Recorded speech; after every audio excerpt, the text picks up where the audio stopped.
For the same reason.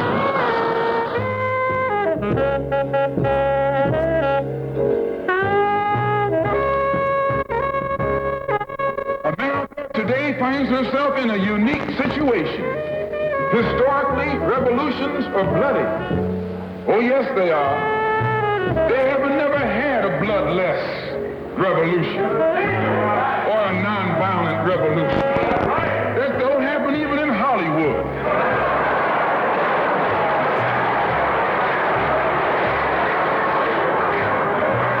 You don't have a revolution in which you love your enemy.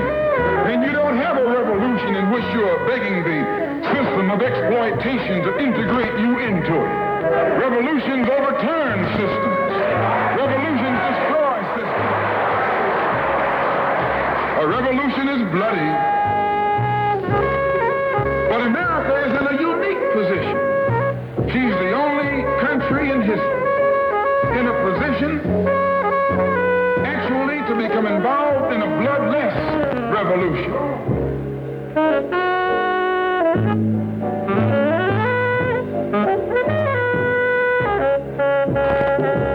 And so we are live, 550 Far Road.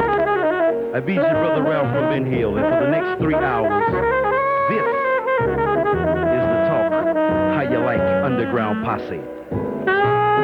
Black, by popular demand. We discuss our shining prince tonight. In a way, many of you have never seen him, our manhood. Brother Malcolm. El Hajj, Malik, El Shabazz, Homeboy, Detroit Red, Minister Malcolm X, Malcolm Little.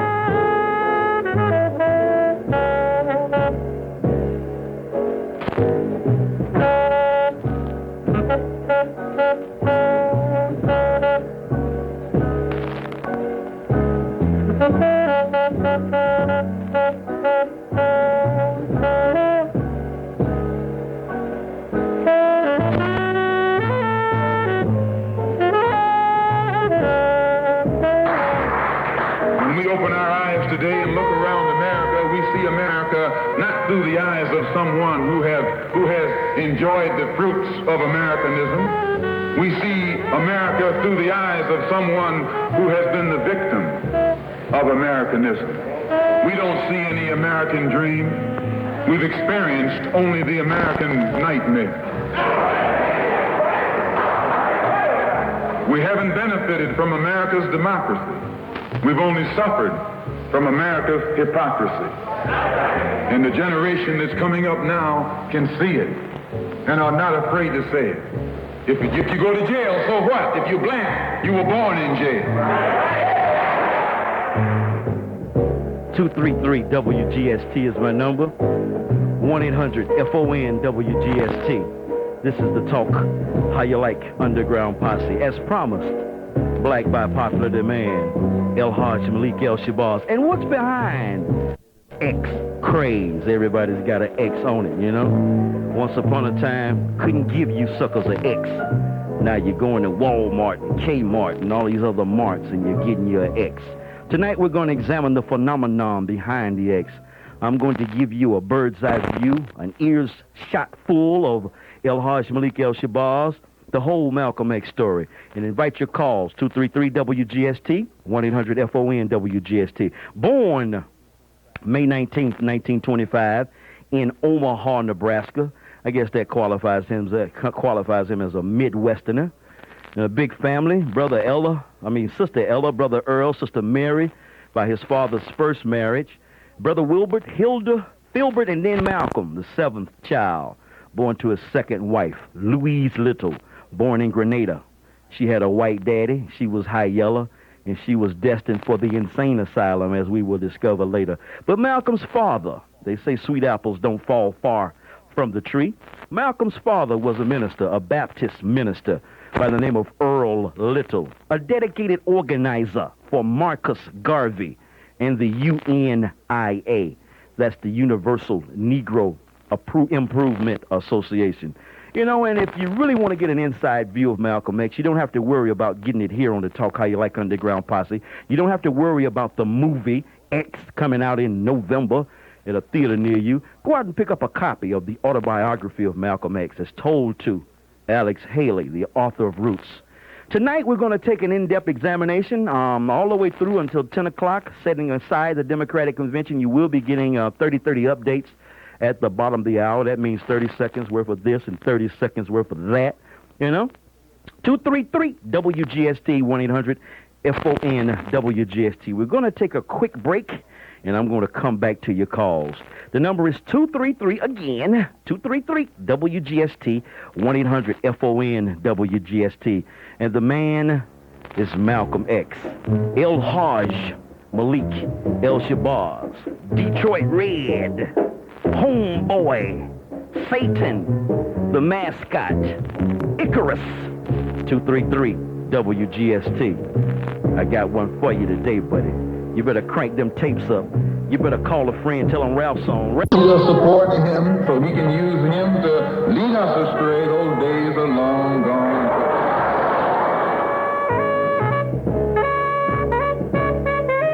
Born Malcolm Little over there in Omaha, Nebraska. He was brought into the world in the middle of a nightmare, a whirlwind situation. Ku Klux Klan dragging his daddy out of the house, beating him to a pulp, burning the house down, family scattered here and there. Malcolm wound up spending a lot of the time as a kid in foster homes. One particular episode he recounts in his book, The Autobiography, as the time when he was in Mason, Michigan, and he was basically a mascot. That's the name of that chapter, mascot, over there in Mason, taken from his mother because she was unable to bring up the family after the devastating loss of her father, the father figure, the breakup of the old black family trick. Does that sound familiar to you today? Here it is, 1992, and we're talking about broken homes. No, this is not Murphy Brown. This is Malcolm X. He moved to Boston to live with an older sister by a first marriage, Sister Ella, who wound up playing an integral part in his life. Moved to Boston and started working part-time here and there as a soda jerk, messing around, kicking it, trying to live large, so to speak, as large as you can, in Roxbury over there in Boston. Met a little girl by the name of Laura and started going out to dances, kind of like you and I. You see? He's like you and I. He liked to party. He liked to get down, you know? Then from there, he moved on to Harlem, the wild, wild world of Harlem, New York, the original black Mecca. Dizzy Gillespie, John Coltrane, Miles Davis, Red Fox, and to name just only a few of the people that he came into contact with. I guess you could kind of like call that his college days in Harlem. Malcolm X. Homeboy, our shining prince. This is Ralph from Ben Hill, and tonight we're going to discuss this brother, this X-craze that he started from the grave. Taking your calls. 233-WGST. We got Keith on the car phone.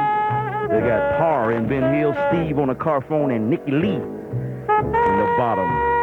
El Hajj Malik El Shabazz. I wonder when the King Center's going to come out with these K's, the K hats, you know? We got the X hat. What about the K hats? All right, Ralph, let's get to the calls. 233-WGST. More. As a matter of fact, the most you've ever heard of Malcolm X tonight, right here on the Talk How You Like Underground Posse. Keith, in a car phone, you're first up on News Radio 640 WGST. Yeah, Ralph, I sure appreciate you taking my call. Just real interesting you were talking about the K hats and X hats. I'm working on a patent right now. I'm going to get an O hat. What is the O for? The O. It's like tic-tac-toe. Across all these X's, because I don't believe half these people. You're breaking up on me, home. You're breaking up real bad. I think your comment was you don't believe half the people know about the X's. And I kind of want to agree with you, unfortunately. You might be a lot clearer on what you think than you think you are, you know. Once upon a time, X was your membership. See, the X, let me break it down like this. Once upon a time, Malcolm X, who went into the Nation of Islam, the Nation of Islam took away your last name, which was called your slave name. Really, your whole name is the slave name. We're named after the former slave master. You were given his name. Once upon a time, black people didn't even have a last name. But the X represented the unknown factor. You know, you took away the X and then you waited on your real name, a Muslim name. It's kind of like if you think about a graveyard. If you go to a graveyard and you look on a tombstone, and the tombstone says, "Here lies Kwai Chang Kang." Well, you think, well, hey, that's an Oriental person. Or if the tombstone says, "Here lies Joseph Mengele," you say, well, yeah, this is a German. Or if the tombstone says, "Here lies Francois Mitterrand," you say, well, this is a Frenchman. But if the tombstone said, "Here lies Johnny Underwood," you say, well, this is a Caucasian from North America or a European.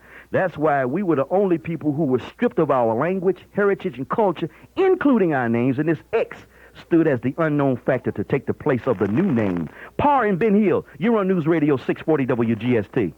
Ty, you pronounced my name wrong. How you doing, Ty? It's P-A-R, I'm sorry. I don't know how you got Par out of Ty, but how you living?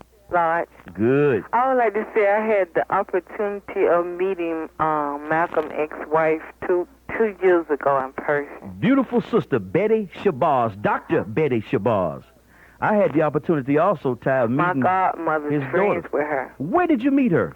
I met her over on Cascade Road. I went to visit this church on Cascade Road. Was she speaking at the church? Yes, she was. Were you impressed by Dr. Sister Betty Shabazz? My godmother's friends with her, too. She's very close with her, huh? Mm-hmm. Do you know any of Malcolm's daughters, Attila, No, I do not. You don't? Have you read the autobiography of Malcolm X? Yes, I have. You have? Mm-hmm. Do you understand it, Ty? I know you're young. You're 13 years old, right? I ain't crazy, though. You ain't crazy. That's right. Well, you continue to live large, and thank you for checking in tonight. I want to see you at the party coming up Friday, okay? Okay, thank you. Thank you, darling. You continue to listen. I'll get your mind right on Malcolm. Let's go to Steve in the car phone. You're on News Radio 640 WGST, Steve. Coltrane, I hadn't heard it for 20 years. What is that song? That is from the original John Coltrane, Best of John Coltrane on Atlantic. My son selected that particular selection. It's called Equinox. That's it. Equinox. I've been looking for that song for 20 years. I used to have the original. It's in Turtles. You know, I lost mine. Mine got molded and mildewed, but that's... Get a CD on digital? I don't know. Maybe you can. I haven't run across one here. Of course, we're not a jazz station, but I did see one at Turtles. So check out Turtles. Need more of that stuff. That's fine music, man. All right. Thank you, dude. Thank you, dude. All right. I want you to get into more than the music now. We got substance here tonight. Let's go to MClease in South Street Bottom? It's South Street Bottom, Rav. You know where it's at. Fair Street. He's got South Street Bottom on here. I think he's having trouble with the Negro dialect tonight. How you living, Rav? Living large. Well, you know, Rav, all praise is due to Elijah Muhammad, Dr. Martin Luther. No, all praise is due to Allah. Yeah, well, I leave that for the darkness, You're home. I'm going to leave you for the darkness. We're going to move on. We had you. As a matter of fact, that particular caller is the main reason we're doing this show. Akeem, Ostel, you're on News Radio 640 WGST. Oh, you're Ralph. Long time no talk to. How you doing, Doctor? Was that you I saw in traffic with the big van? That's me. That was me. You like to get ran over by that Grand Prix. How you living, Doc? Fine, and you? Beautiful, beautiful. Let me ask you a question before you ask me any questions. Okay. You're from Africa, correct? Yes. How was Malcolm perceived as an African? Do you have an African perspective on Malcolm X? Yes, and I'll tell you how we perceive him. We like the idea of fighting for your right. And the term by any means necessary. But the way I look at it is we have to put everything in context. At that time, he had to use that term by any means necessary because when you're pushed to the wall, you do everything necessary. But now we got a lot of other things we can use. As they say, the pen is mightier than the sword. You know, that has been a very well discussed and often misinterpreted expression by any means necessary. I think he was driving home a point to the so-called Negro here in America who was claiming he was going through a revolution when the only tactics they were using in the revolution was like sitting in and wading in and begging in and crawling in, and they were not using any means necessary for their freedom. And basically that's what that means, my brother. Exactly, and you're right. I mean, that time you had to use whatever is necessary because violence begets violence. You have to understand also that Malcolm, at the time, Malcolm was on the scene when Dr. Martin Luther King and a lot of other people were on the scene, and he provided the counterpoints for a lot of the points that they provided, and the stimulus for a lot of action that they took. 233 WGST, 1-800-FON-WGST. We're talking about Malcolm X tonight. The economic philosophy of black nationalism only means that we should own and operate and control the economy of our community. You would never find, you can't open up a black store in a white community. White man won't even patronize you. And he's not wrong. He got sense enough to look out for himself. And you who don't have sense enough to look out for yourself. It takes more than one. Hats on heads. X's on hats on heads. But what's in the head? Do you have a knowledge of the X and the man behind the X? Malcolm X tonight on this edition of the Talk How You Like Underground Posse. He took a job, Malcolm X did, as a young boy in Boston on a train, riding back and forth as kind of like a bus boy, Pullman car man, you know, a step and fetcher to go get this boy on the railroad. And during his many trips to New York City, he decided he'd stay. Took a job as a bus boy in one of the official places, New York City, Smalls. That's right, Smalls Paradise, where the dishwasher used to keep everybody in stitches. That dishwasher was Red Fox. Can you imagine? Red Fox washing your dishes, Malcolm X busting your dishes. I wonder who was cooking up there at the Smalls Paradise. And I know they were cooking. You know, they had to be cooking if Malcolm was on the premises. 233 WGST, 1-800-FON-WGST. Darryl in Stone Mountain. You're on the Talk How You Like Underground Posse. How's it going, Ralph? Going great. Oh, me and my family just got back from our summer vacation, man. I had a wonderful time. Where'd you go? We went to Williamsburg, Virginia, man. Oh, my Lord. Yes, sir. I tell you something, Like Ralph. the white girls say, oh, my God. Ralph, let me tell you. You up there in Colonial Williamsburg. Williamsburg. Did you run into any replica slaves? I tell you this, man. It's Ralph. It's really a beautiful city, and it's got plenty of history. Yeah, Williamsburg is a restored colonial town. Yes, sir. It's got plenty of history, Ralph. You mean you chose Williamsburg over New Orleans? Matter of fact, Ralph, it's got a little bit too much damn history for me. Walking down the street with my family, I felt like we was going to be sold at any minute. Right. And you liable to get sold. Not sold, but sold out up there in Williamsburg. I'm really moved by what we're talking about tonight. This is something that really touches my heart. I hope we can do the subject justice tonight. Oh, Ralph, this is something that's really. I make it a point at least once a year to read the autobiography of Malcolm X, El Hajj Malik El Shabazz. It's like a must reading for anybody that's on the planet Earth. I can think of a few books that I would have to have in my library, and one would be the autobiography of Malcolm X. The next would have to be From Chaos to Community by Dr. King, and also Roots by Alex Haley. And isn't it ironic that his experience with Malcolm X motivated him to come up with his own life story? Exactly. You know? Exactly. And it's really a story within a story when you talk about Alex Haley's relationship with Malcolm X. Malcolm didn't trust many people, especially outside of the Nation of Islam. And Alex Haley, who was a member of the press, who was like Malcolm's number one enemy, the press was like, ugh. They were like more vicious than they are today. Mm-hmm. And he confided in Alex Haley, and he changed Alex Haley, just like he changes so many of us when we read the life story of this great man. That's the truth. You know, it's something that bothers me, it upsets me, Ralph, is that during the last days, the number of our people that turned their backs and allowed what happened to happen. What do you mean, regarding Malcolm? Regarding Malcolm. You have to understand there were several dynamics taking place at the time of Malcolm's death, and we need to really go into it, and I think we can take the time now. First of all, the climate for assassination was ripe in this country. A president was killed. John F. Kennedy. We've seen the movie about the conspiracy. His brother was killed, Robert Kennedy. Dr. Martin Luther King was killed. Of course, these two people were killed later, but the climate, Medgar Evers was murdered. Babies were being bombed in Birmingham, Alabama. And rather than deal with his mentality, they took his mortality. They killed the brother. Yeah, I think he was dead before he was killed, though.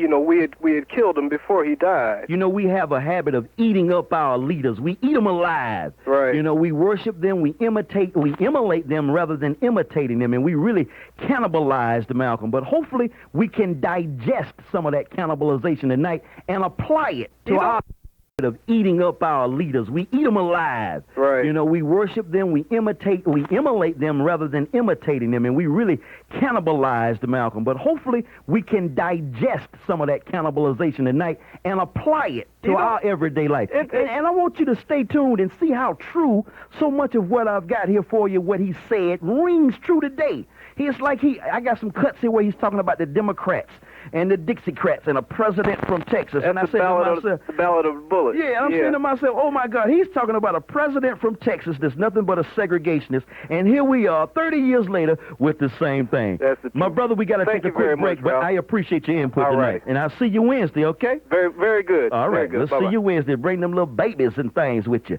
233 WGST. We're involved in a big Democratic party, right? But Malcolm said the government failed us. The government has failed us. You can't deny that. Anytime you live in the 20th century and you walking around here singing, "We shall overcome," the government has failed.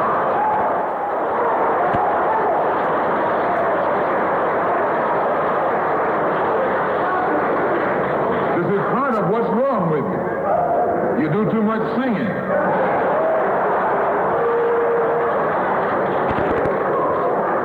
Today it's time to stop singing and start swinging. The economic philosophy of black nationalism only means that we have to become involved in a program of re-education to educate our people into the importance of knowing that when you spend your dollar out of the community in which you live, the community in which you spend your money becomes richer and richer. The community out of which you take your money becomes poorer and poorer. And because these Negroes who have been misled and misguided are breaking their necks to take their money and spend it with the man is becoming richer and richer, and you're becoming poorer and poorer. And then what happens? The community in which you live becomes a slum. It becomes a ghetto. The conditions become run down. And then you have the audacity to complain about poor housing in a rundown community. Why, you run it down yourself when you take your dollar out. Malcolm's life turned to crime.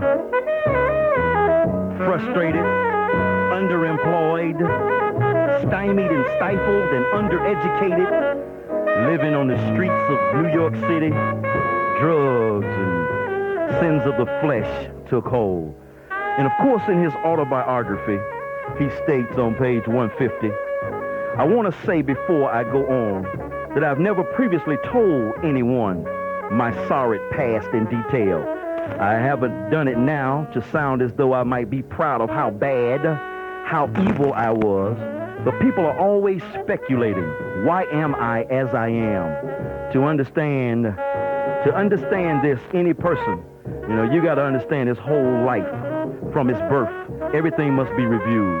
All of our experiences fuse into our personality. Everything that ever happened to us is an ingredient. And so tonight we examine the ingredients of one El-Haj Malik El-Shabazz, the man behind the X. 233 WGST. We got Joe in Ben Hill. We got a Joe in College Park. I'm sorry, Home Park. Bill in Locust Grove and a D in Duluth. Let's go to Joe. Joe in Ben Hill. You're on News Radio 640 WGST. Living large, Joe. I like that. I was listening to you the other night when this little young lady, she had a sweet voice, so I couldn't call in and disagree with her, but I can disagree with her now. Okay. The other night, she said that Senator Gore's wife wanted censorship. She didn't want censorship. What she was saying is she put a label like raging, like an X, and an R. Mm-hmm. That's the difference between censorship and that. Okay. She said she just wanted to rate it, so I just want to correct that young lady. Partner, we smoking on Malcolm, and you called up to correct somebody about an X and an R on censorship, and you waited 15 minutes. You wasted your time. You're not going to waste no more of mine. Joe in Home Park, you're on News Radio 640 WGST. About it, Ralph. How you living? Hey, living large. Great. Hey, man, it just so happens a couple of weeks ago I read that autobiography of Malcolm X. What did you think, Joe? It was a great book, Ralph, and I have a couple of comments about it. One, I think it should be required reading for anybody in public service, anybody in political office. That's correct. You know, some of the tricks Malcolm pulled, some of the tricks of the trade in terms of hustling and street gangsterisms are still being applied today. And if the police could just pick up a copy of the autobiography of Malcolm X, they could kind of like be one step ahead of the criminals. And if you notice the thrust of law enforcement these days, Joe, they will actually hire a burglar to find out how to stop burglars. They'll hire a thief to try to find out how to stop thieves. They'll actually infiltrate a dope gang to figure out what the dope deal's all about. And here it's all right here in black and white in the autobiography of Malcolm X. That's right, and he was quite a clever person. He was an outstanding gentleman, and you know, his years on the street could be tantamount to a college education. Can't you just like, as you're reading the book, the autobiography of Malcolm X, you can get that same education that he was getting at the benefit of his experience, you know? It's deep, man. That's the word we used to use. It's deep, man. Have you applied, or has your life changed as a result of reading any of the tenets of Malcolm X? It's changed a little bit, Ralph. A lot of the stuff he wrote I already knew, but it helped to strengthen my insight. I'm a little bit streetwise because I was in the service with all kinds of people when I was in the Army, and I learned a lot there, but I had also been in school over at the University of Georgia a couple of years after I got out of high school, and so I've kind of been that route, and I see how clueless people are that have never been around the people of the streets or been around people that had it tough growing up. Joe, what is your final impression of Malcolm X after you read about the hustler part, the criminal part, the minister part, the racist part, the violent part? What do you think? What is your overall impression of Malcolm X? My overall impression, Ralph, is that the people of color need a man like that to lead them worse than they ever have. Excellent point, Joe, and I'm glad you said it. I hope others are listening to hear what you're saying. It's true, and I've got me an X hat too, Ralph. Beautiful, man. And I'm a stone-cold white boy. Well, wear it with pride with your white self. And I think I'll see you on Wednesday. What time are y'all starting? We're starting at 7 o'clock, rain or shine. Don't even worry about the weather. We're going to get together. Just come on down to 554 Road. Is that 0700 or 1900? That's, I don't know about the military time. Is it 7 a.m. or... No, 7 at night, man, you know. 7 at night, 7 in the evening. I thought it might be an all-day affair. Oh, we can turn it into that. We can make it an all-nighter. We'll make it an all-nighter then. Well, Joe, appreciate your comments. And once again, thank you for reading the autobiography of Malcolm X, and thank you for contributing to the Talk How You Like Underground Posse tonight. Appreciate it, Ralph. I appreciate you, man. Bye-bye. Bye-bye. All right, let's go to D in Duluth. You're on News Radio 640 WGST. D. How you doing, Ralph? Living large. It's been a while since I called you. Appreciate you checking in tonight on this historic, momentous occasion. Yes, dittos. You know, it took me 2 years to get the nerve to talk about Malcolm because, you know, they're gonna try to twist what we talk about tonight and say that we're calling for certain things, but we're examining the man. That's it. And one of the things, reason why I'm calling, because one of the things I have, when I read the speeches of Malcolm, he was if you can kind of phrase it this way, a do-self kind of person. Do for self and kind. He learned that from the Honorable Elijah Muhammad. And that's why I say if we as a people can do self, and going back to your during the riots and going on, let's stop this march and just do for ourselves. Let's stop begging. That's right. Stop begging. And he said we can start right in our own community by being men. If we just stand up and be men, we can make some changes. And here we are begging our enemy for jobs. Here we are begging the master to take us back on the plantation. Take care of oneself or oneself people. That's what it all should be about. I think Charles Darwin and some of these naturalists came up with that thing. That's one of the basic laws of nature. That's it. You know, do for self. That's it. You don't find lions going out making a crib for some lambs. The lambs make their own place and things. That's right. Hey, my brother, got to move on. One more thing. Yes, I want to let you know. I was at last year for your block party, and I told my best friend he's now in Emory. Just had a kidney transplant, and he's trying to make it out of it so he can get there. Take him a T-shirt. Hey, take him a T-shirt. I will be there. I will be there with a carload of people. These T-shirts are going to be like prayer claws and things. You know, he already told me. He said, "Don't you walk around with your T-shirt you from last year, and under that you have another T-shirt, and you come see me no more." There you go. You know, hey, I will be there. See you on Wednesday. All right, brother. D. Well, I'll see you, my brother. Peace. All right. I hope that the white man can see this. Because if you don't see it, you're finished. If you don't see it, you're going to become involved in some action in which you don't have a chance. And we don't care anything about your atomic bomb. It's useless. Because other countries have atomic bombs. When 2 or 3 different countries have atomic bombs, nobody can use it. So it means that the white man today is without a weapon. If you want some action, you got to come on down to earth. And there's more black people on earth than there are white people on earth. On 640 WGST. Yes, dear. They say, well, he's advocating violence. Isn't that what they say? Every time you pick up your newspaper, you hear where one of these things has written into it that I'm advocating violence. And I have never advocated any violence. I've only said that black people who are the victims of organized violence perpetrated upon us by the Klan, the Citizens Council, and many other forms, we should defend ourselves. And when I say that we should defend ourselves against the violence of others, they use their press skillfully to make the world think that I'm calling on violence, period. And I wouldn't call on anybody to be violent without a cause.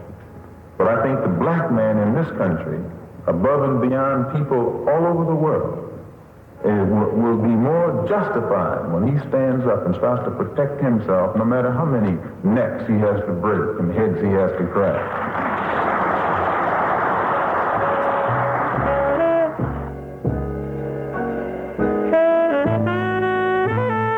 El Hajj Malik, El Shabazz on this edition of the Talk How You Like Underground Posse. Let's go to Bill in Locust Grove. You're on News Radio 640 WGST. Hello, Bill. Ralph. Hey, Bill. Hey, Ralph. Yes, sir? How you doing? Living large, Bill. All right. Hey, I tell you what. Let's talk about brotherly love. Okay. Between whites and blacks. Yes, sir? Don't tell me yes, sir. No, you said let's talk about brotherly love, and I'm saying I would like to talk about brotherly love. You don't? You got a problem with me calling you sir? Well, why don't you call me Dale? Okay, Dale. I tell you what. Why don't the blacks and the whites get together and work this thing out? Well, what's y'all's problem? We've been begging and crying and scratching and raising your children and cooking your meals for you. Yes, sir, you have. We move in your neighborhoods and y'all move out. You know, we try to work. Y'all don't pay us. I mean, the problem is on y'all's end. It ain't our end. Well, you know, you're probably right there. You're probably right, but see, we tried. We gave y'all Dr. King. We gave y'all our best, and y'all threw it back in our face. And here we are in 1992, Bill, looking at the same problems that we faced in 1962. The same exact problems. Here we in a country that we have bled for more than you've bled for, but our blood doesn't count. And you're telling us we need to get together. You know, it's y'all, it ain't us. What you asking for? We're asking for respect of our heritage. Okay. We respect white folks' heritage. No, you don't either. How so? You're taking away our flag, brother. What flag? The Georgia State flag. Man, that's a petty issue. We're talking about a bigger issue. We're talking about a broader issue. That flag represents a sorry past. That flag represents a time when nobody was really happy.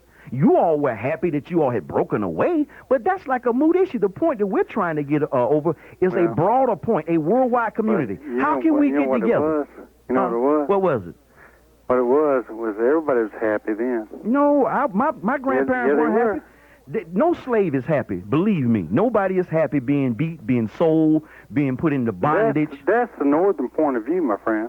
That's a slavery point of view, my friend. No, that's the northern point of view. From a grandson of a former slave, I'm telling you now, my granddaddy did not like 1 second of being a slave. Well, I know my great-granddaddy. Yes, sir? He did not own one slave. He did not own one slave, but he fought for the southern point of view. Mm-hmm. The reason why he did was because the Yankees were coming down here to destroy everything he had. And there were black Southerners, and we're all Southerners, either black or white. They're black Southerners that fought for the same thing. No, sir. No, sir, my brother. No, sir. No, sir. Let not your heart be troubled. You're in darkness. You need to come on into the light. 233 WGST. When I come back, we got Perry in Southwest Atlanta, Steve in Decatur, and then Tony. No. Perry, then Tony, then Steve. 233 WGST. 1-800-FON-WGST. Raul bin Halil talking about my Prince Malcolm X.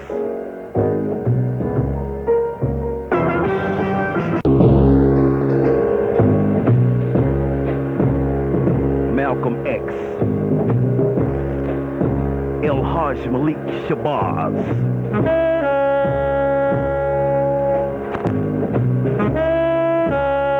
What do you get out of it?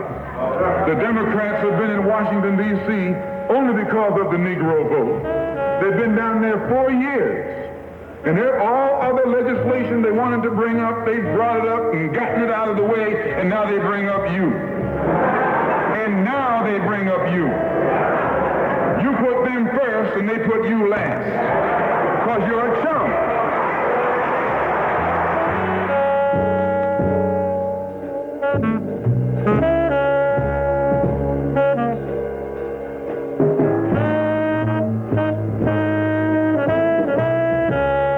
Washington, D.C., in the House of Representatives, there are 257 who are Democrats. Only 177 are Republicans.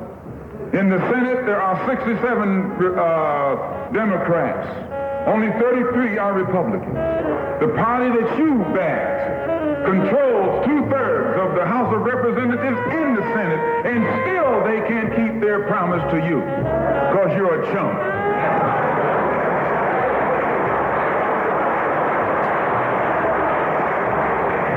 Anytime you throw your weight behind a political party that controls 2/3 of the government, and that party can't keep the promise that it made to you during election time, and you're dumb enough to walk around continuing to identify yourself with that party, you are not only a chump, but you're a traitor to your race.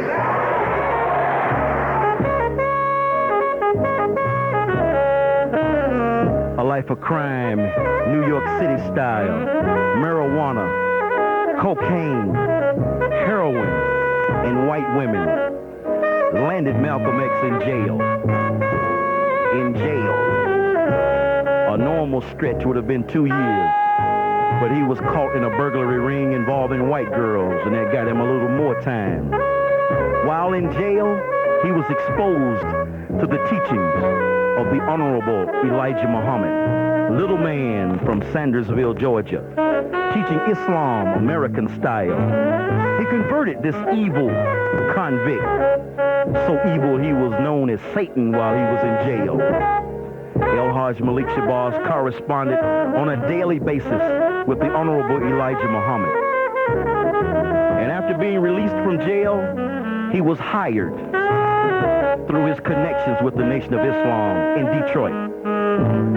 Attending services, the mosque, Malcolm quickly mastered the technique of speaking, public speaking the truth, as taught by the Honorable Elijah Muhammad. Got the title Minister Malcolm X.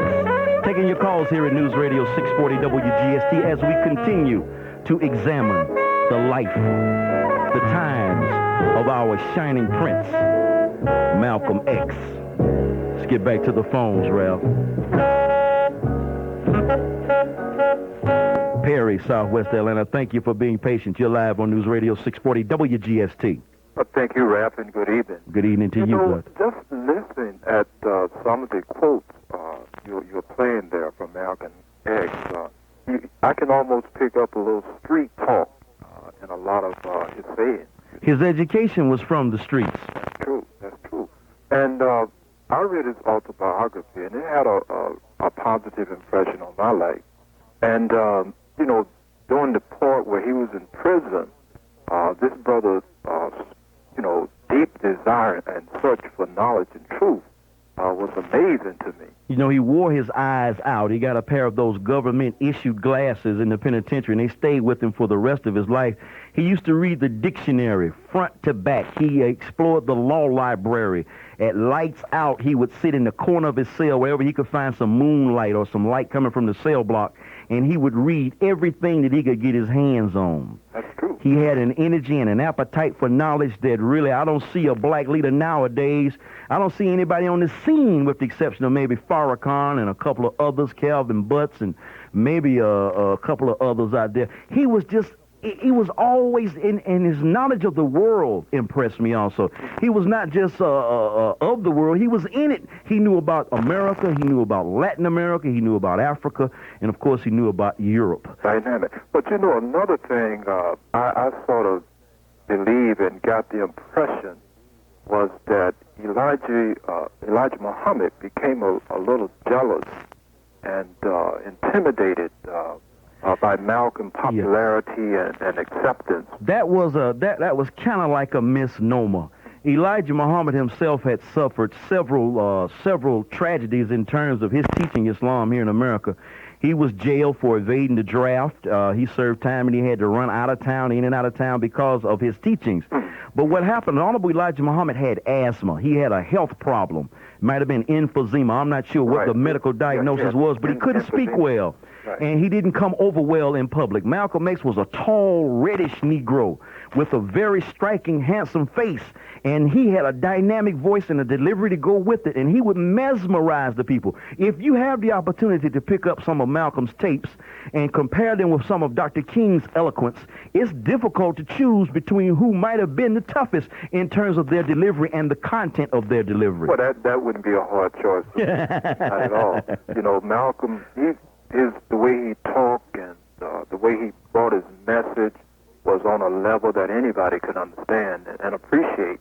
And you know, it inspired your life. You know, it definitely did me. It definitely inspired me. And I appreciate your comments tonight, Perry. We're going to move on, and thank you very much. Let's go to Tony in downtown. You're on News Radio 640 WGST, Tony. Hey, what's up, man? You got it, doctor. How you doing? Living large. Good. I'm glad to hear your voice again. Well, thank you, sir. Hey, I really enjoy this topic, man. Thank you. I happen to be somebody who has the X sign in front of his car. Okay. Is it a black X on a white background or a white X on a black background? The white one.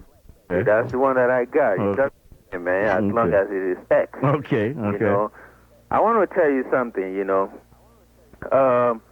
There was an African guy that talked to you know, earlier on, right? Akeem. Okay, see, when I was in Nigeria, okay, we didn't hear a lot about Malcolm X, but we heard a lot about, you know, Dr. King, and who are moderate, okay? There was a reason for that. Oh, I know that. Okay. I know that. It wasn't until I really got here and studied this man's philosophy, okay? I didn't finish the book that I was reading on him, okay? But I had enough, you know, understanding of his philosophy that, you know, I came to really like him a lot more than Dr. King. Me too. I really do. I read a lot of things about civil rights leaders in this country, but I think that he really stood out. You know, he was a man who learned how to read and write. Okay, who really gained a lot of education and a lot of understanding while he was in prison. That's correct. You know, that really impresses me. You know. Then let's go back to a point quickly here while I got you on the phone about Africa and North America. Right. What was happening when Malcolm and Dr. King were alive was the fact that there were revolutions. People were waking up all over the world, in India, in Asia, and in Africa.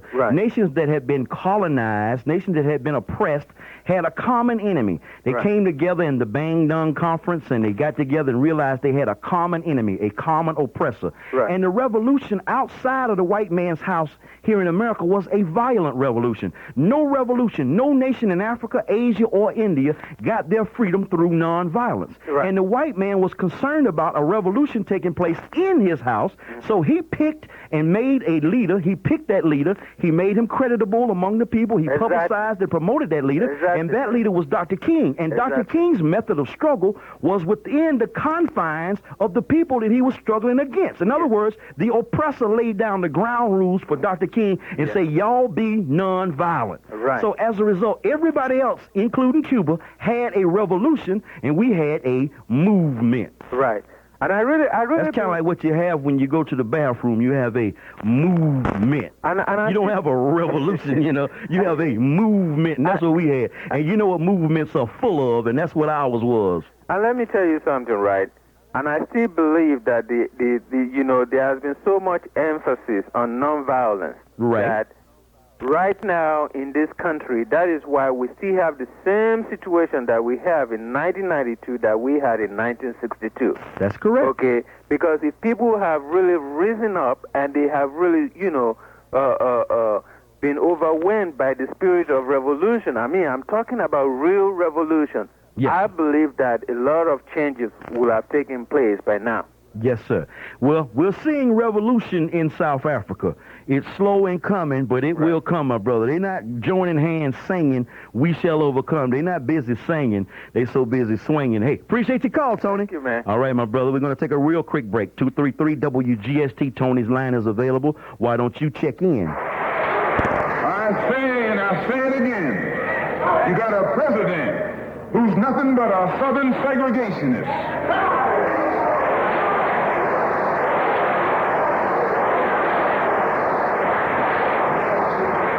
From the state of Texas.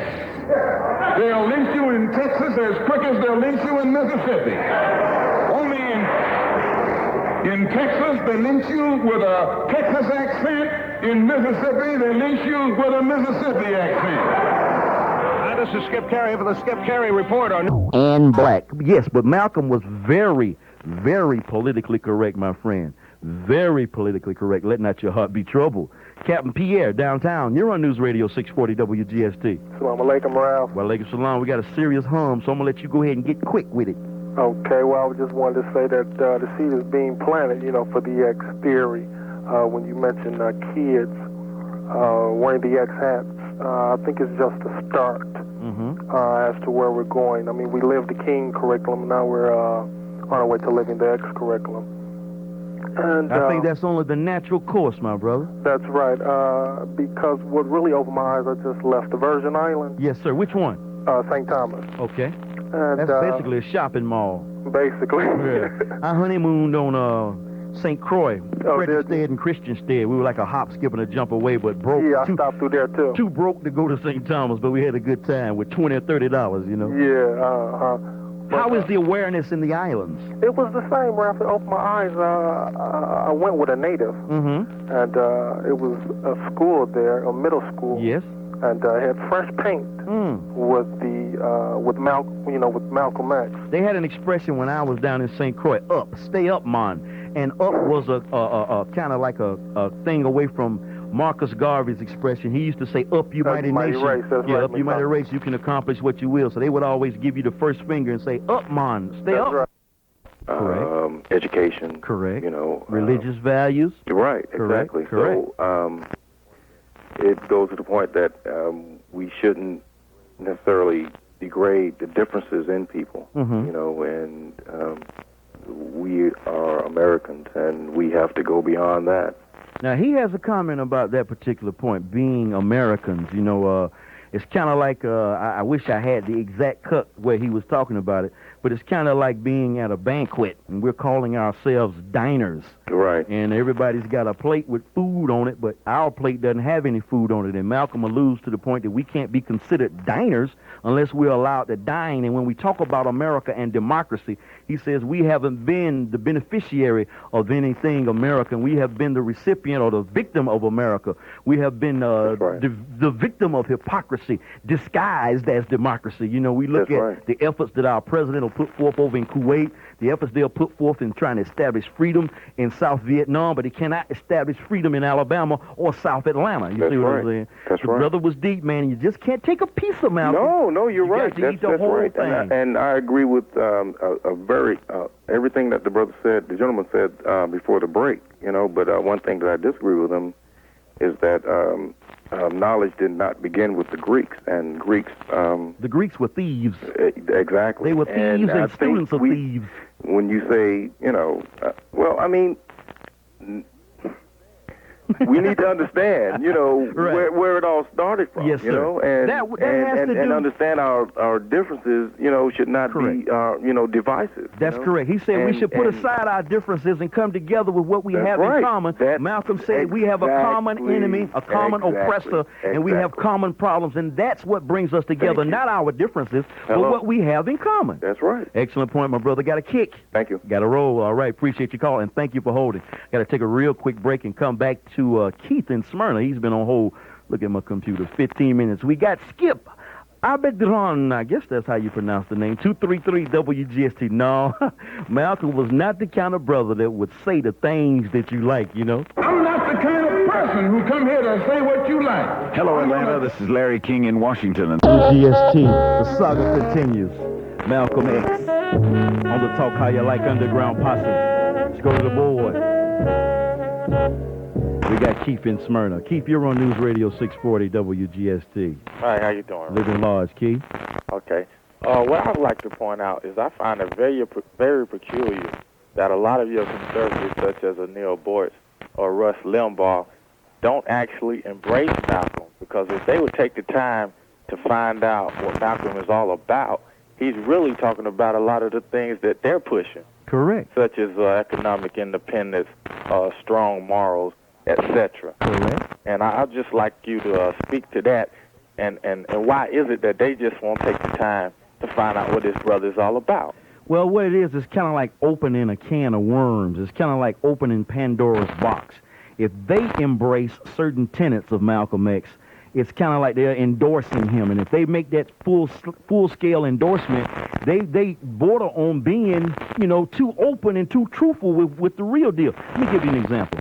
Neil's been reading the autobiography of Malcolm X, and if you listen to him from time to time, you can catch little things in what he says, depending on where he is in the book. And like you said earlier, the tenets of Malcolm X, the thing about controlling the politics and the politicians in your own community, that's a conservative perspective. The things about doing for self and kind and not begging and asking for welfare and crying and asking your enemy for a job, creating employment for your own. All of that's very basic and very conservative. And this is what we as a people have lacked when it comes from direction from our other so-called leaders.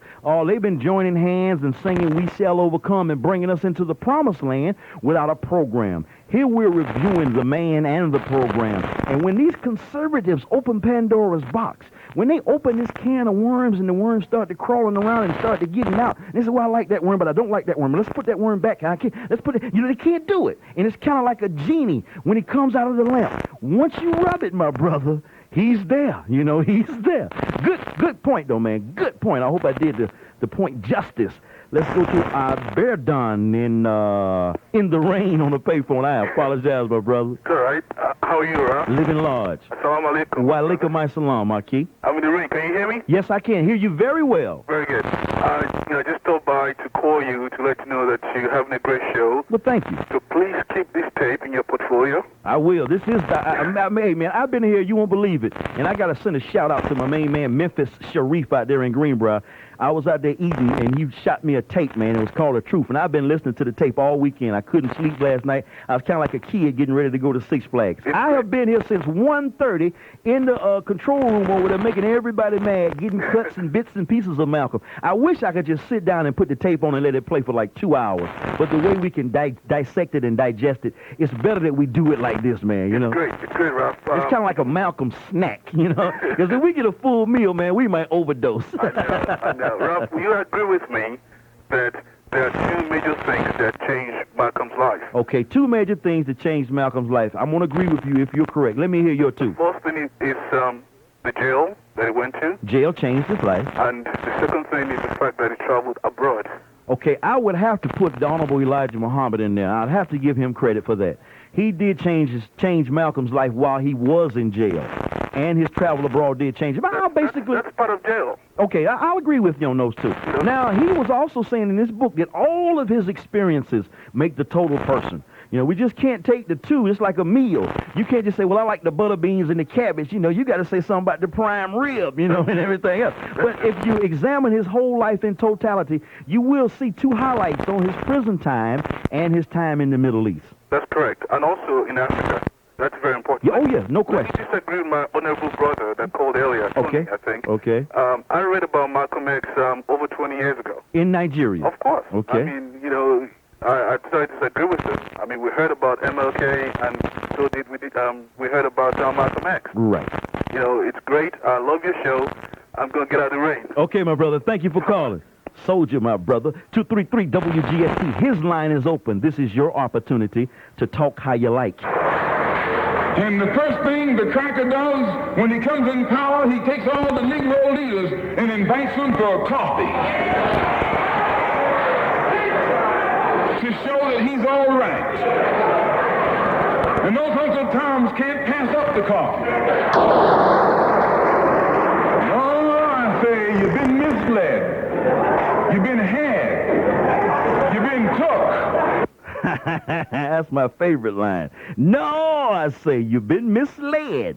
You've been had. You've been took. Skip in Avondale. You're on the Talk How You Like Underground Posse. Hey, Ralph, I got 2 quick comments, and I'll hang up and listen to you. Holla at me. I'm as usual, my people have allowed themselves to be had because they've allowed themselves, Malcolm X is being commercialized by people that don't even know anything about it. Okay? I'm serious. You can go to Target and get an X hat. That's insane. That's obscene. And number 2, Ralph, I'm in the research really, really heavy, and it's virtually impossible for you to be anti-Semitic. Because no question. I'm not anti-Semitic. I'm not anti-Semitic. I gotta watch. Understand something, Ralph. Okay. All Semitic people come from the Arabian Peninsula. Thank you very much. That's the truth. Believe that, my brother. Evidence. All right, let's go to David. East Point. You're on the Talk How You Like Underground Posse. Yeah, bro. Hey. Man, I'm kind of deep in research too. Now, I'd like to talk a little bit about Brother Malcolm, and I'd like to talk to you about your statement that you talked to Dale. I believe we're down at Locust Grove down there. Okay, what did I say? Well, you said that there was no blacks that served in the Confederate Army. Well, I know that there was. In my research, now I've done this research at Morehouse. Yeah, right. But there were some blacks who served in the Confederate Army. My question to you is... There was 93,000 blacks that served. No, I don't think it was that many. And I don't think the service was voluntary either. And I'm going to tell you another thing. I think they had to serve. The largest slave owner in South Carolina was a black. His name was John Weston. Oh, no, sir. The largest slave owner in Macon, Georgia, was a black man, too. No, sir. Yeah, his name was Rufus Slate. And now listen to this. There is a monument in Canton, Mississippi that honors blacks that served in Harvest Scout. Blacks that fought in the Confederate Army. Now, I do know that for sure. I appreciate all of that valuable information. But it does not obscure the fact that the most treacherous, the most devastating treatment on the planet Earth in the history of mankind was perpetrated by Caucasians who raped Africa and raped the Africans who they brought here to work for them. And what we're dealing with is the result of that rape, not the result of some few handful of Negroes serving in the war or some Negroes with some slaves. Those are facts that you young mediaites like to use in terms of pumping up your twisted story. You know, Greg, Stone Mountain, you're on the Talk How You Like Underground Posse. How you doing, Ralph? Living large, dealing with imbeciles and talking with friends. I'd like to make a couple of good points. Okay? All right, quick. I tell you what, we got to take a real quick break. You want to take a break? I don't want to do you any disservice. You've only been on hold, 30 minutes? No, 8 minutes. I'll let you do at least 15, homeboy. Let me put you back in the holding cell. Give me the key. Oh, God, I cut him off by accident. Hey, man, if you can get back with me, your line is still open. I accidentally cut you off. I hit the wrong button. I shouldn't even admit any human fallacies on the air. 233-WGST, 1-800-FON-WGST. I be's your brother Ralph from Ben Hill, and this is the Talk How You Like Underground Posse. The late, great El Hajj Malik El Shabazz got in trouble as the national spokesperson for the Nation of Islam under the leadership, the guidance, and teaching of the Honorable Elijah Muhammad. Jealousy from Chicago, the home office. Jealousy in New York City. And by the way, the Minister Farrakhan, who is doing such a good job today in America for our people, the Minister Farrakhan was a student of Malcolm X. Farrakhan turned the pages on the Malcolm X speeches. Malcolm recommended Farrakhan for the position of minister in the temple at Boston. So Farrakhan is like Malcolm's boy. But back to Malcolm. In 1963, Rumors were flying about sexual innuendos and sexual activities and sexual indiscretions taking place in Phoenix and Chicago, and they included the Honorable Elijah Muhammad. Paternity suits were filed. Rumors spread, and when Malcolm got wind of it, it hurt him. He went to the Honorable Elijah Muhammad with these rumors. The Honorable Elijah Muhammad admitted that he was fulfilling scripture. He was fulfilling prophecy, and yes, it was true. And to tell the people when they asked that he was fulfilling scripture. President Kennedy around that same time was brutally shot down like a thug in the streets of Dallas, Texas. And Malcolm was warned by the Honorable Elijah Muhammad not to speak out against Kennedy because so many people in this country love the Kennedy family. And Malcolm made the statement, the misstatement, although it was true, that when the CIA and the FBI and our secret organizations were killing people like Patrice Lumumba and others, Medgar Evers and other civil rights leaders and freedom fighters around the world, Che Guevara, assassination attempts on Fidel Castro, Malcolm said that the chickens had come home to roost, speaking of the Kennedy assassination. And that means basically that chickens will go all around the barnyard, but at night they come home, saying that the CIA and the FBI had been worldwide in their activities, and now they'd come home and kill one of their own, the chickens coming home to roost. That statement got Malcolm silenced, got Malcolm ostracized. He was already in hot water because by him bringing the news to the temple, to his followers, that the Honorable Elijah Muhammad was fulfilling the prophecy, Malcolm was blamed. He was blamed at, starting the rumors. It was his fault. And so petty, jealous, selfish desires, petty fires were lit. And the same people Malcolm trusted, the same people Malcolm taught, the same people Malcolm loved, turned against him. And he was ostracized. He was not only silenced, this silence grew bigger into an excommunication. Until finally, Malcolm left. He had a break with the Nation of Islam, and he went to the East. He sojourned for truth, as all wise men do. Abraham did it. Adam did it. Jesus did it. Muhammad did it. And Malcolm did it too. Malcolm went to Mecca. He traveled all over Africa, greeted by heads of state, dignitaries, kings, peasants. He saw worldwide activities first up, without the blurred vision of the United States media. He was banned from deplaning in Orly, over there in Paris, France, at the Orly airport. He was barred in London, but he was welcomed in Ghana, welcomed in Nigeria, welcomed within Nkrumah, welcomed with the Bard family, this humble pimp, this dope pusher, this dope dealer, this ex-dope dealer, I should say, El Hajj Malik Shabazz, had made full circle, and he brought that knowledge back to us. And when you see pictures of Malcolm X, when you see the X's, and you see his face, worship not the image, bow down not to false gods, but go beyond the image and worship the tenets, the precepts of the man. And if you notice the goatee, Malcolm got his goatee after he left the Nation of Islam because most Muslims were clean-shaven under the teachings and leaderships of the Honorable Elijah Muhammad. And so we continue with the saga of Malcolm. We go to the callers. Young man I went to elementary school with once upon a time in a land far, far away. Babatunda, Southwest Atlanta. The man who brought me Nina Simone. How you living, Babatunda? How you doing, brother? Living large. Listen, I've been listening to your show. I came in the last about 7:30, so I missed the first 30 minutes. You didn't miss nothing. Well, First you missed of all, something, but I just been going straight by the book. Did anyone explain to the people what the X means?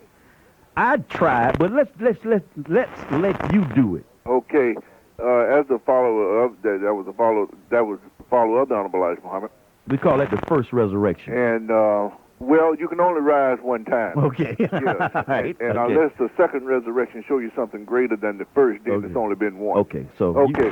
But and knowing Malcolm. Matter of fact, I'm one of the few brothers that have tapes of Malcolm that other brothers don't have access to. Would when you he share? was at the colleges Would you share them with your humble servant Oh, here? yes, sir. Okay. But what does the X represent? The X means that when we came into the nation and we accepted the teachings, as taught by the Honorable Elijah Muhammad. You went on form. By Master Farad Muhammad. Okay. And we went on form.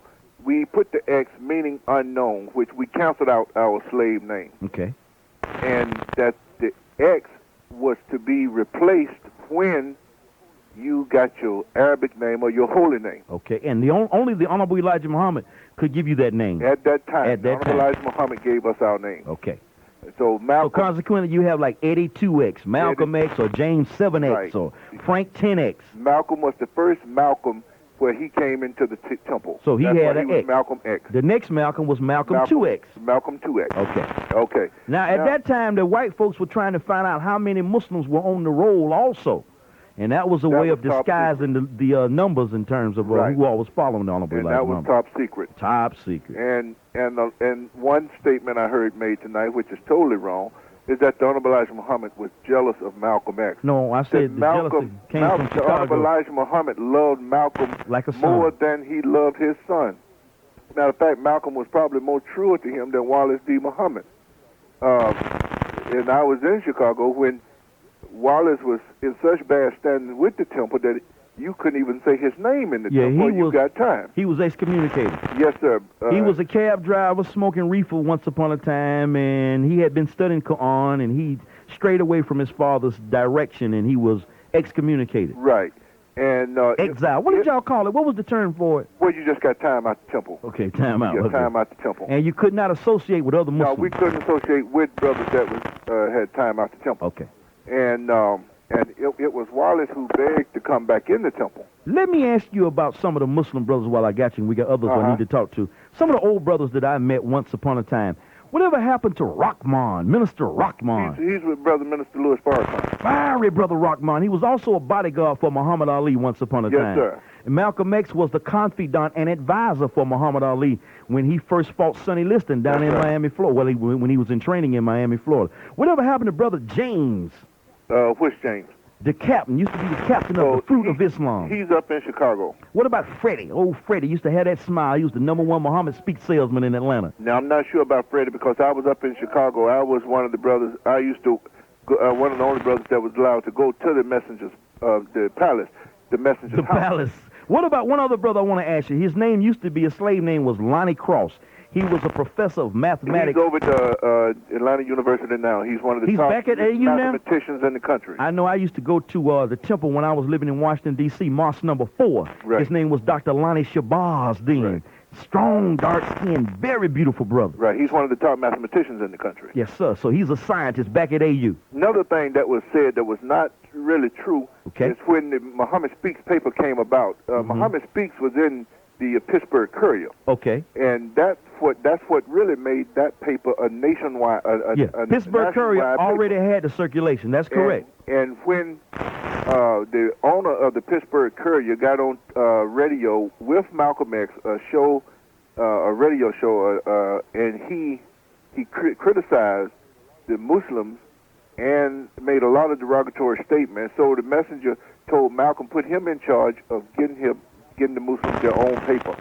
Beautiful. And Malcolm was in charge of that. Babatunda, Not that he created the paper. I appreciate the clarification. I appreciate you getting me out of the darkness and bringing me to the light. Look forward to eating a little chicken with you up there at Pascal's one day. All right, then, brother. I owe you one. All right. Thank you. Assalamu alaikum. Thanks a lot. Yes, sir. Once you change your philosophy, you change your thought pattern. Once you change your thought pattern, you change your attitude. Once you change your attitude, it changes your behavior pattern. And then you go on into some action. As long as you got a sit-down philosophy, you'll have a sit-down thought pattern. And as long as you think that old sit-down thought, you'll be in some kind of sit-down action. They'll have you sitting in everywhere. You bite when the white man says bite. And you bark when the white man says bark. I hate to say this about us, but it's true. How you gonna be nonviolent in Mississippi as violent as you were in Korea? How can you justify justify being nonviolent in Mississippi and Alabama when your churches are being bombed and your little girls are being murdered, and at the same time you're going to get violent with Hitler and Tojo and somebody else that you don't even know. 233 WGST 1-800-FON WGST. Greg in Stone Mountain. You're on the Talk How You Like Underground Posse. We meet again. Again. Well, I want to hit on a couple points here. Take your time. In regards to the X. We see the X out there and we see it promoted. We have to realize X was based on clean living. Okay, I know the explanations that the brothers have given, and which are true, but again, the brothers who had the X were clean living brothers. They were brothers to be admired. They weren't dope dealers with beepers and jogging suits. Exactly. These were clean cut, clean shaven, well groomed, well mannered men. Exactly. And then, going further. Now they got these jerry curls up under these X's. That don't, it ought to be like when you remember the movie Raiders of the Lost Ark when Hitler got the Ark and they put it in this wooden crate and it had the Nazi symbol on it, and some kind of way the vibration, the spirit within the Ark burned that swastika off of the box. It ought to be the same way with a brother who puts on an X on top of a jerry curl, or a brother who puts an X on a head with nothing in it. He ought to get a little heat, Let me go further, Ralph, in saying do so. that in order for us to progress here and fulfill the legacy of Malcolm, we must know our history. We must know the history of the black man. We must know our personal history. We must know the history of the other people. And let me break that down a little bit. Break it down. When I say that we must know the history of the black man, we got to stop believing that the first university in the world wasn't at Oxford. It was in Timbuktu, yes, sir, which is in Africa. Yes, sir. Okay, we got to understand, first and foremost, most of us have to understand that we, as black people, are of slavery birth. It's nothing we have to like. No, we didn't come over on the Mayflower. We don't have to like it, no. But we are. We got to look in the mirror and be able to admit that to ourselves. We're ex-slaves. Because if you admit that to yourself, then you go on. That's right. You have to, I get tired of brothers saying, well, I'm a black man, but he don't know nothing about himself. He don't know nothing about his family, his father, his grandfather, his great-grandfather, and on and on and on. If you're going to know about Africa, you got to know about America, where you are right now. And know a direct about the history here. That's correct. And a direct derivative of what you're saying is the result of what Alex Haley came up with after learning about who Malcolm was. Alex went out in a quest to find out who he was, and he came up with one of the greatest books, the greatest miniseries of all times, Roots. My brother, that's a perfect example. You just illustrated it so clearly. Let me say something else. Continue. Too. Okay. Now, when I say know the history of the others, I'll preface that by saying, in order to fight your enemy, you must first know your enemy. That's correct. And I'm not saying that all white people are our enemies, okay? Malcolm says time will tell. But the point I'm making here is that there are a lot of snakes out there who mean no good to black people. True. Okay? I want to go further by saying that just because a man's neck is red doesn't necessarily mean that he's your enemy. I have found that to be true. Okay? It doesn't necessarily mean that every black man that you stare in the face is going to be your friend. That's also true. Because a lot of black people out there are traitors in disguise. That's correct. They're Toms, and that's what we're going to get into when I come back from the bottom of the hour. I got this lesson on the field Negro and the house Negro. Quickly. One more point. Right, quickly. Okay? Right. If we're going to be the number one consumers, that's what we the are. Number one consumers, let's save some of that money and invest in some of these damn companies that we buy from, so when they start acting up, we can pull our money out and hurt them financially. Well, see, Malcolm was against that. He was against boycotting the white man because the white man had sense enough to take care of his own self. I had the same thought that you basically have, and that's this, my brother, Greg. I was thinking, everybody's got a car, right? Yeah. If we would only buy gas from our people. Now, we got people in our community selling gas that don't look like us. I'm not out to hurt them, but if you can find somebody in your community that looks like you, that's going to keep that money in the community when you spend your money with them and you got to buy gas, then we could turn a gas station into like they could set up like a wing with a beauty parlor in it, a liquor store. It'd turn into almost like an institution in the community. Liquor store now. Well, no. Well, not liquor store. You know what I mean. But if we just start there in our community, a humble start. That's how J.C. Penney's and Woolworth started. They started with a 5 and dime, one store. General Motors started as a little rat race police organization, one little outfit, if we would drive and spend our money in our community, so when the brother got that big bushel basket full of money, that big bushel basket full of money would stay in the community. Otherwise, we just going to be second-class citizens all our lives. What is 20th? What do you call second-class citizenship? Why, that's colonization. Second-class citizenship is nothing but 20th century slavery. How are you going to tell me you're a second-class citizen?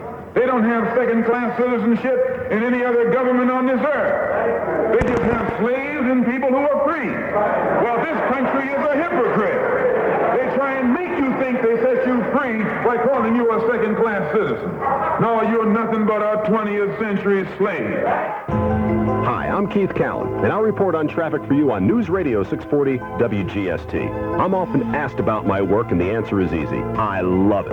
Every day, I get to fly over this beautiful city and metro area in one of our 3 traffic helicopters, and I'll report to you 8 times an hour, every rush hour, on where the backups are and how to get around them. There's no other traffic reporting system as advanced as ours.